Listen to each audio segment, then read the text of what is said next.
Good afternoon, good morning, good evening. My name is Satoshi Takano. I'm just putting this quick video together if you are a business owner, an entrepreneur, or that you're in any business leadership position of any kind, because certainly we know that the world is changing, and I want to give you a couple tips. And throughout the week, every time I come up with an idea, I try to put something together for you. With that, let me get started. So we know that the world is changing, and quite frankly, I don't think this is ever going to go back to the way we used to. And if you're running a business today, and whatever you were doing 3 weeks ago or a month ago is no longer going to be the case. And what I mean by that is the way that you've been probably executing your business, whether you sell products or services, it's probably changed forever. What it does is that it presents an opportunity for you to rethink about how to run your business. And so let's kind of start with that. But before I get into it, I want to describe how the world is changing to give you a little bit of context. So if I move over to this little infographic, I wouldn't even call it an infographic. This is actually some stats that's been presented by Stackline. Stackline has been tracking the top 100 fastest growing categories. And I think this is quite interesting, and I want to kind of quickly share this with you. So let's look at, for example, the obvious ones, right? So disposable gloves up to 670%, cough and cold medicine, 535, soups. Interestingly enough, soups are going up. Packaged goods, of course. The other interesting one that I found was this one. As you guys all know, is number 24, is toilet paper, right? So ironically, it's 24th. I thought it would have been a little bit higher. But anyway, let's look at some other obvious ones. Or maybe not so obvious ones. So look at this one over here. We have bread machines at 652% increase year over year. Weight training or any type of fitness equipment, and I certainly can appreciate this. It's been very hard to find specific products online, and a lot of it has to do with the fact that we're all trying to be healthier and work out at home. So assuming that we are all going to be locked up at home, what are some of the key things that we would need? So, bread machines, yes. Computer monitors, because we're all working from home. Craft kits, I heard that puzzles are probably the most hardest items to get a hold of today. And so this is quite an interesting stat. Hair coloring. So I don't know about you, but I haven't been able to get to my salon or hairstylist because everything's been shut down, and all I see are people, cutting their own hair. Go to the grocery store, and you probably see a lot more people that have normally been coloring hair, but now they're becoming a lot more grayer. Ping pong tables up 89%, dog food up 159%. So all this data is based on the assumption that we're going to be trapped at home for an unforeseeable future, for as long as it takes to get over this COVID-19. So if you are in any of these types of businesses, you're probably doing incredibly well right now. And so, and as you can imagine, like let's take weight training or any type of fitness items that we're buying today. Did we buy these 3 weeks ago? Absolutely not. Nobody. If you weren't fitness minded, you weren't going to be buying any of this stuff. Okay. Ping pong tables. Craft kits. Maybe not computer monitors, but bread machines. These are all items that have been around for years that we're now all buying.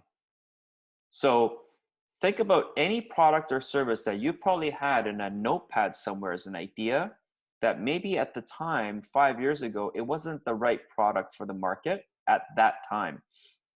Now, all of these products and services, like anything that's on this list, is becoming front and center on everybody's minds.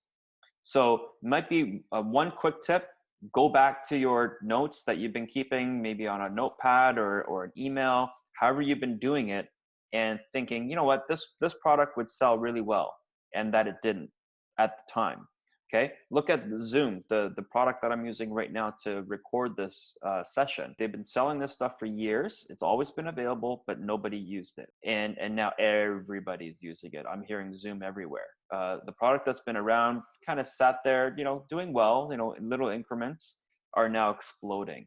So if you're selling products or services, and it doesn't even if it's not on this list, there might be some ways that you can tweak the messaging or the communication to the market and say, these are the types of products or services that you should also be thinking about. So what this stat, what Stackline has also done is they also have the top 100 fastest declining categories. So this is another interesting one. Luggage and suitcases down 77%, automotive mats down 50%, camping equipment down 39%, golf clubs absolutely down 33%, event and party supplies down 55%, sunglasses, this is a kind of an interesting one. It's saying that demand for sunglasses declined since many family vacations and outdoor activities have been delayed. I think this is probably going to continue be more on an uptick. So this one's a little bit debatable. Classroom furniture and coolers down 30%. So anything that involved, and this isn't necessarily luxury items, these are all based on the situation that you're in, the context that you're in to be using a lot of these products and services. So that you're probably not going to be using a lot of these types of things. It's just simply because you're stuck at home, right? A couple other ones, your luxury items, video projectors down 40%, motorcycle protective gear down 55%, swimwear, wine rack, men's shoes. The list keeps going on and on. And I'm gonna post a link to this as well. So if you are in any of these types of markets, you know that the demand is gonna just fall through the floor, right? So you want to be thinking about, okay, how is the world changing relative to the demand of the product or service that you're selling? Okay, so having said that, what I will tell you is, even if, and I called this session that the world is changing, there are some things, and I'm not talking products or services, that's not going to change. Okay, so the world is changing, but there's certain things that are not going to change. What do I mean by this? This is an interesting concept. Okay, if you think about any of these items on this list, and I'm going to zoom out a little bit. Okay, if you think about any of the items that are on this list, whether that be in the top 100 fastest growing or the top 100 that is declining. Okay, the point of this whole thing is that we are going to be continuing to buy. This is a behavior. Okay, buying is a behavior. Consumption is something that we'll continue to do. Okay, now the other thing is sell. So if you're continuing to buy, people are going to continue to sell. This again is an action or behavior. And it doesn't matter if it's now, during COVID, or not COVID, or 10 years from now, or 20 years from now, 30 years from now. There's always going to be a thing where we're buying and selling. Now, the one thing that will change amongst these two big buckets here is this. How we're going to buy and how we're going to sell this is the part that's going to change.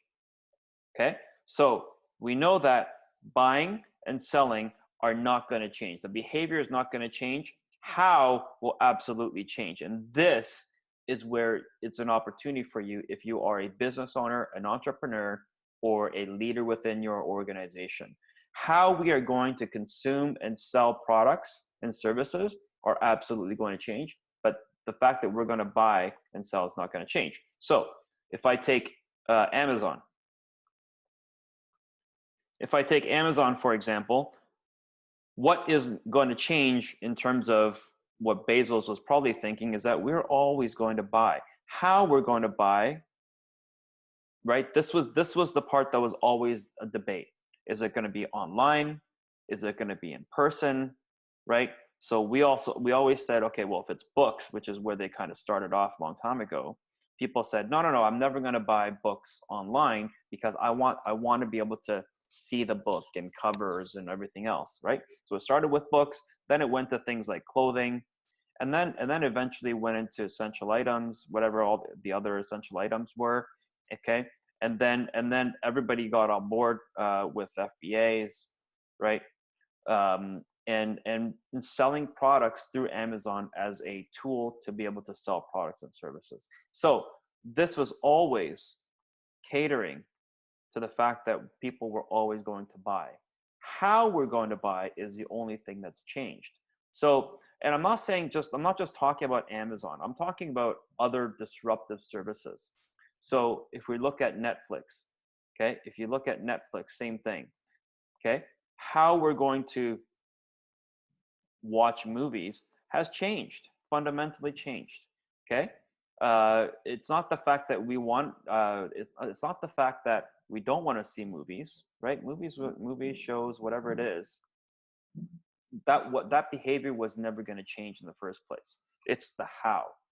So if you're in a situation where you're shut down today because of COVID-19, you should be evaluating your business and thinking about what is it that within my business that's not going to change for my customer. Is there anything that I could do today that's going to cater to the way that people are buying my product or service, if that's going to change? The fact that people want your product or service may change slightly, but maybe with proper messaging or and kind of realigning your messaging, you could realign it so that your product or service will be relevant in the minds of the buyer.